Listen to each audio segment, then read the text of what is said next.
You see this soulless, trying to be a real boy, robot looking thing right here? Well, it goes by the name of Mark Zuckerberg, the CEO of Facebook. And it is a criminal. And that's not just like my opinion or something. Facebook has actually been hit with antitrust lawsuits by the FTC and a bunch of state attorneys generals. So Zuck here has been conducting some illegal antitrust activities, criminal activities. So we're going to explain exactly what's happening with the government, Zuck, and Facebook in this video. And this is important for a few reasons. First, because, we're an investing channel, so of course we're going to look at Facebook's stock price when it's reacting to all of this. And even more than just Facebook, this is a key development for all tech stocks. So you guys are familiar with FANG, right? Facebook, Amazon, Apple, Netflix, and Google. Well, that group of stocks has been holding up and propelling the market for years now. So if the government is focusing their sights on one of them, well, it's only a matter of time before they spread out to all the big tech companies. So as investors, we need to keep an eye on this. And even if you're not a full investor, you still have your 401k and retirement all wrapped up in the market. And if these tech stocks are holding it up like Facebook, well then,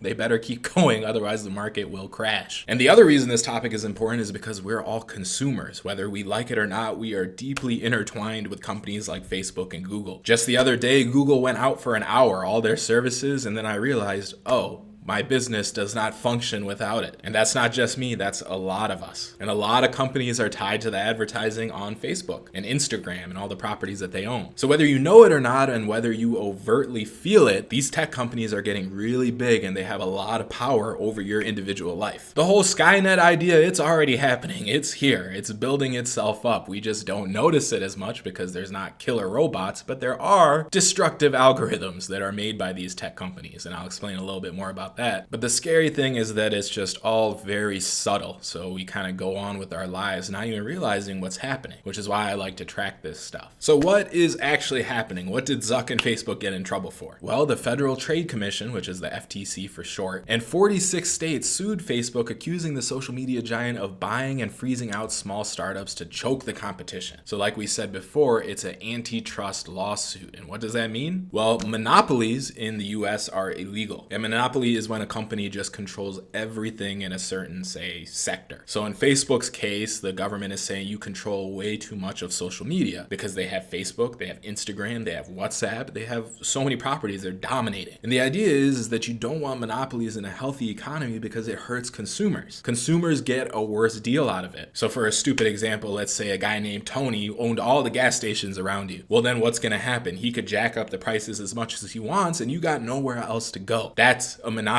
So what you actually want is Fred jumping in there with Tony, having his own gas station so they can compete with each other on price so that the consumer gets the best price. Here's a more relatable example. Instead of the gas stations, think about your cable company and your internet provider. It's usually the same company, right? Well, what happens if you hate their service and they're charging you too much? Well, oftentimes because of where you live, you have nowhere else to go. You just got to deal with them. And I don't know a single person who loves their cable company. And that's what they have, that monopoly power. And in that situation, it's a little different because of infrastructure restraints, that there are more monopolies, or we could call it an oligopoly, where there's just a few big companies that own everything. But wherever we can in a healthy economy, we want to break up those monopolies. We want lots of competition so it's the best for consumers. So the FTC's sweeping antitrust case seeks to force Facebook to unwind its acquisitions of WhatsApp and Instagram, two of its landmark deals. The states filed a separate and similar lawsuit alleging a lack of competition has harmed consumers, including by weakening privacy protections. So this weakening privacy protections right here, what basically happened was, remember MySpace back in the day, right? Well, Facebook came along and said, hey, we're going to have the same type of platform, but it's going to be closed to just college students. You're going to have a lot more privacy. And that's just one of the ways that they differentiated themselves. And it's funny, the other day I saw MySpace Tom comment on a Twitter thread. And it was a Twitter thread asking for advice for people that are over 50, meaning MySpace Tom is over 50 years old now. How old does that make you feel? Makes me feel very old. And sorry, I should have showed this picture, of course, the classic MySpace Tom picture. Everybody's friend. But anyway, what happened is that they differentiated, right, by having strong privacy, but over time, as they started collecting all these other companies and dominating, they actually weakened the privacy protections. And you've heard all about that in the news, right? All the problems with data leaks and election tampering and all this data problems, right? So the FTC and the government are saying, hey, over time, you guys stifled the competition, and then instead of making the product better by including more privacy, you reduced it so you could make more money. And then there's no competition to fight you because you wiped it all out. So you became a monopoly, and then you're killing consumer value at the same time. That's a big no-no. And the funniest thing is that the FTC has some solid evidence against Zuck. They have his emails. Here's one of them, and this is coming from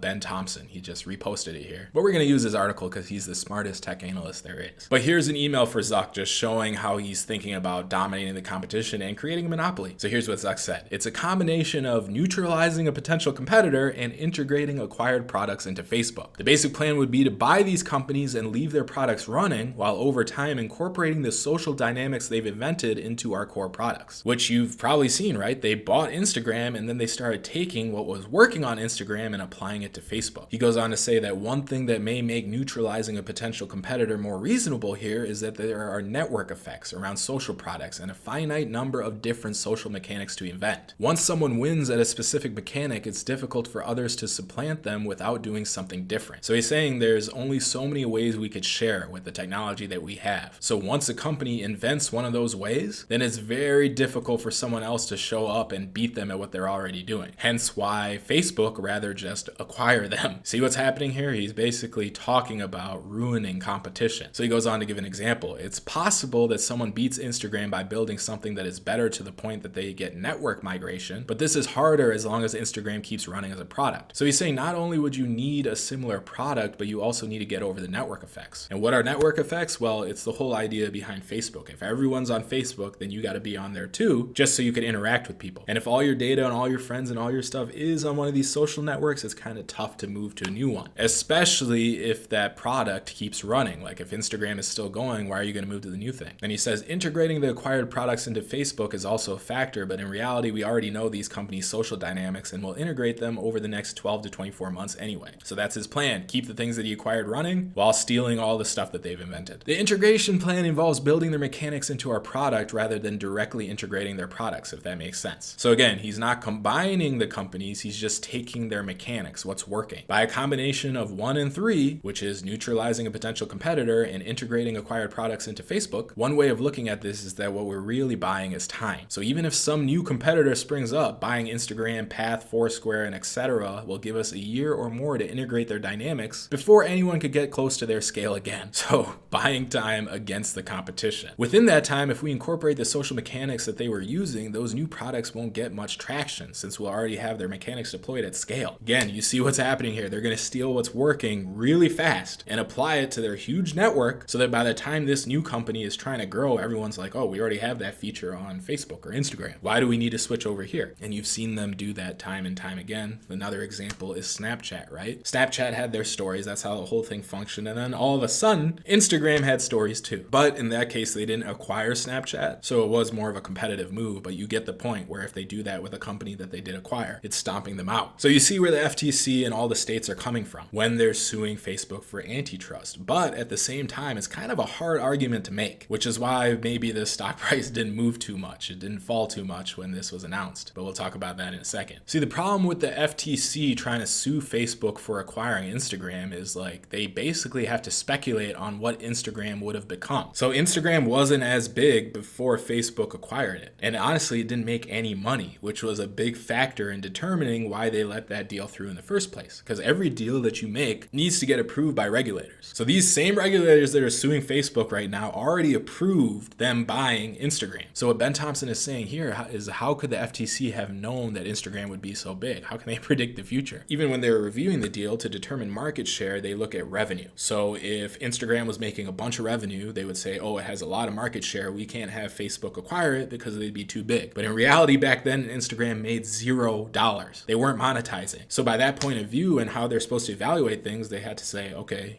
they don't make any dollars. They technically don't have any market share then, which is a stupid way to evaluate things. And yeah, it needs to change. But technically, the Facebook deal would have been okay. And Instagram only became profitable after Facebook was involved. So like Ben Thompson says here, right here, Facebook built Instagram. So is the problem here that the company did a good job, that they built Instagram so big and that it's so profitable that now it's a problem? So in one sense, you got to wonder, does the FTC actually have a case here? And you got to remember that they approved these acquisitions 8 years ago. And now they're coming back and saying, hey, you know what? Actually, that's not a good idea. You need to unwind everything you bought. So Facebook's argument is like, what the heck? So is no purchase ever final? You guys approved this, said it was okay, hey, we bought them 8 years ago, spent billions of dollars and millions of hours making it a profitable company, and now you want to take it away. So you can see Facebook does have an argument here. But when you make your argument with this face, it's tough to win. And I'm joking about it, right? That everyone hates Zuck and Facebook, but realistically, that's why, like, a big reason why this lawsuit even came to pass. Ben Thompson talks about it here. Would you be disappointed if these companies disappeared? There was a poll that took place. Only half of people would be disappointed if Facebook disappeared, even less for Instagram. And there's other studies and polls that show that people are just not happy with the whole social media thing, especially Facebook and Mark Zuckerberg. So he becomes a bit of a target. So that's why it is a bit of a stretch for this lawsuit, but you can see that there is kind of a monopoly forming. So there's two sides. It's complicated, but also you got to see that 46 states sued Facebook, meaning it was bipartisan. Both sides agree. We all hate Facebook. So it is going to be a tough battle. This isn't going to be solved overnight. Even Zuck said, hey, this is going to take years. But of course, the question is, what does this mean for your investments and you as a consumer? Well, investment wise, you could look at Facebook's chart and it barely made a dent. This news almost didn't matter. And there was rumors about it even before it released, and you can see the stock price just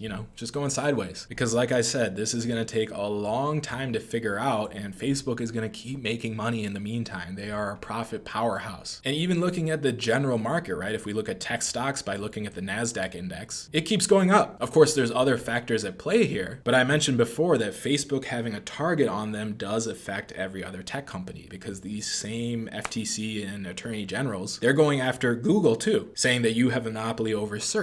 So this is just the start. Like I was saying, these companies became too powerful, and now the government is finally catching up after leaving them unchecked for so long. So I will say long term, there is definitely going to be an effect. But short term, when we look at the market, nothing's happening. NASDAQ is fine. Facebook is fine. But I still think it's very important that the government is looking at these companies, because they truly have become too powerful. Like I was saying before, you might not even realize it, but your mind is being programmed by these big companies because they have so much control over everything. These algorithms from Facebook to Google to Netflix, they are constantly serving you things, right? Because they're determining what you should look at. And over time, they're controlling your choice. And hopefully I don't sound crazy here, but this is a real phenomenon. Facebook itself, actually, when they're training their algorithms, they only train it based off new people that just came to the platform, which is kind of hard to find now. But back in the day, if they used old people, the data would all be screwed up, because those old people weren't making their own decisions on the platform anymore. They were completely skewed by what Facebook was serving them, which is why Facebook, when they were trying to mold their algorithms, would only focus on those new people that were untouched. And this was information coming straight from the developers. I forgot which article or book I read it in, but the point being is that your decision making is not your own decision making. Same idea on Netflix when they recommend a show that's coming up next. Now, when you think about it from a base level, you think that's good,